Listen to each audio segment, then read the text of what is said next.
welcome back. It's Christine again with the Artist Pod. So the filters in Photoshop, there's quite a lot of them, and they can do a lot of really interesting things. So let's get arting. All right, so I've already loaded a photograph, as you can see, and we'll talk about some of the filters. There's a ton of filters. So when I'm talking about filters, if you look at the top bar here, you come all the way over to here, you'll see filter.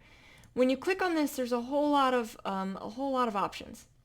So we're going to go through some of the ones down here, and then we're going to go to the filter gallery. So you have things like blur. These are anytime you want to blur something. Typically, if I'm doing a general blur, I'm using this one. But sometimes the motion blur or radial blur are also nice to use. But you have some blurring options.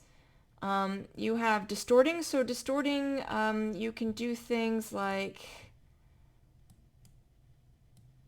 wave here, where you can see what that does. It just kind of distorts it. It doesn't blur the image, it just kind of distorts it. And then you have a lot of different things that you can do. I would recommend just sort of playing around with it. That's how I've learned what a lot of these do. You just sort of play around with them. They do work on photographs or digital art. I'm using the photograph because I thought it would just be a little easier to see what's happening. So noise. Noise is when you're adding in something like this, right? Where you're just adding in a bunch of almost, I wouldn't say distortion, but you're kind of creating almost a film grain effect or something. And you can play with all of the little slider bars, and you can see what that might do, right? It gives it kind of a certain look to it if you want that. And you can reduce noise as well. So you'll get noise if you're taking a photograph, if it's dark out, and sometimes photograph will come out. You can kind of see some extra things happening. That's noise. You can try to reduce it. The reducing noise only is so effective, so you want to do your best to make sure that the photograph is nice and clean. It's easier to add the noise than it is to reduce it. Pixelate.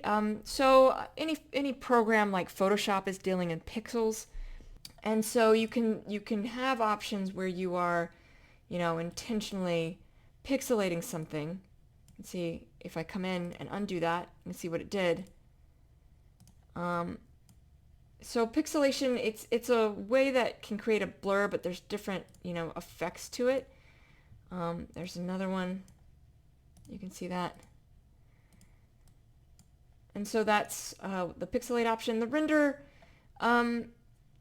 render would be more for if you want to make a tree, or there's lens flare, right? Like you can see if I can move like where a light is coming along, and it creates like a lens flare here.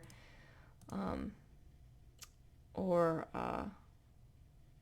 if you wanted to make a tree, you can literally come in here and select, different things. You can change the sliders to thicken up, and you literally just, it generates a tree, as you can see. And it's pretty good, but it's not, it's obviously not lifelike, but you can sort of generate trees that way. You can sharpen up. So anytime you've taken a photo and it's a little blurry, you can try to sharpen it. Again, they're only so effective. When you're sharpening an image, what's happening is it's reducing information to sharpen it up. And so you can only do it so much before you start seeing bad effects from it. So especially for photograph, it's just better to try and take a clean photograph than it is to try and fix it after the fact. Possible, but much easier to add effects to it after than to take away. There's Stylize. One I've used before that I do really like the effect of on here is oil paint, right? So if I select that, you have all of these stylized, or all of these little sliders. And if I hit OK, you can see kind of what it does, right? Like it creates what looks like a painting in effect. So it's a really cool effect. And then you can go to the filter gallery. So don't think this is it. It certainly has a lot, but you can come up here, filter gallery, and you're going to end up with all of these. So if we start with this artistic, there's a little, down here in the left-hand corner, you have a little, like a zoom in, zoom out. So I would zoom out. Yeah, I guess we can come all the way. And then you have on the right, you have all of these sort of sliders that you can change what it's doing. And then all of these different selects with a whole bunch of different drop downs that you can look through. There's a ton of them. There's cutout. We were just on colored pencil. There's dry brush. Let me come in actually just one click more. Film grain, you know, and they all kind of do a different effect. That's fresco. We have plastic wrap, which is an interesting one.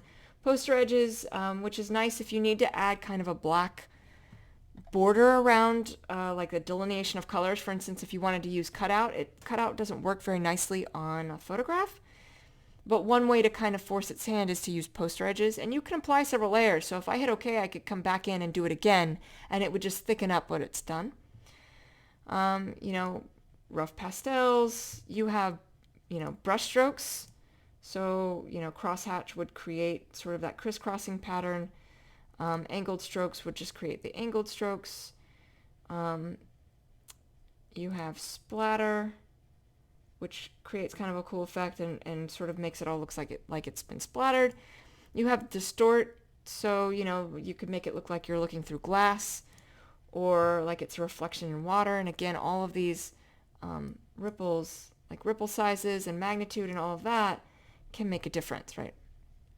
What's nice about this is you often can see, it'll show you on that preview, as you're adjusting these sliders, you get exactly what it's doing. In the sketch section, it's going to actually be based on your brush color presets, and you want to set them to two separate colors. So both of them are set to the same color right now, which means if I click on any of these, it's just going to show up as one color. But what it'll do is it'll take both of those colors to render that photograph in those two colors, so it doesn't preserve the color.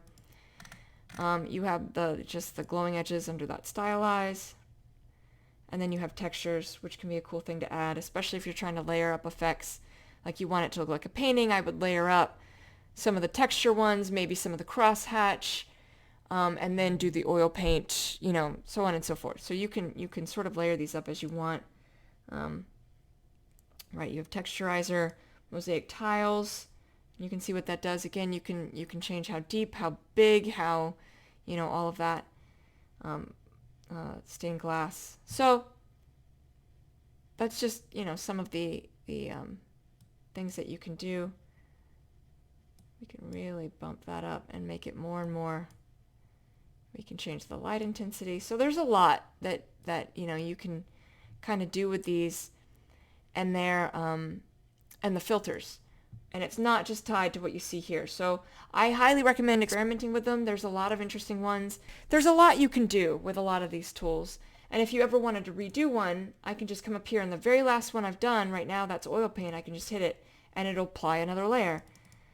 And I can come up here and I can hit it and it'll do another one. And you can see it's changing it every time. It just is overlapping those layers after layers and creating kind of that effect. So alright, so that is how you use the filters in Photoshop. I hope that was helpful. There's so many cool things that you can do with them. I really encourage you to kind of play around. In the floating nether next to me, I have other art videos of tutorials that I have done, and I will see you all soon. Thank you so much. Take care.